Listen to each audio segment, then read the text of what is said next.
Você conhece os meios para buscar justiça neste mundo.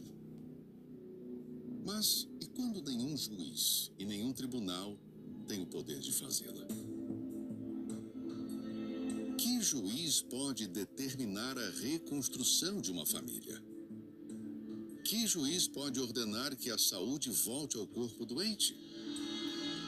Que juiz pode fazer os vícios largarem quem você ama? Que juiz pode restaurar o amor no coração de um casal destruído? Ou expulsar a depressão que consome a alma?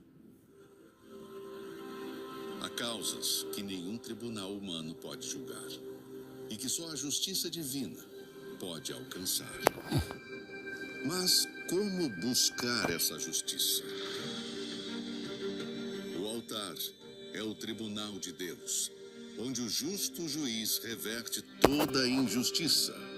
O lugar onde os que vivem pela fé depositam sua confiança e sua vida na dependência da sentença da justiça que não falha.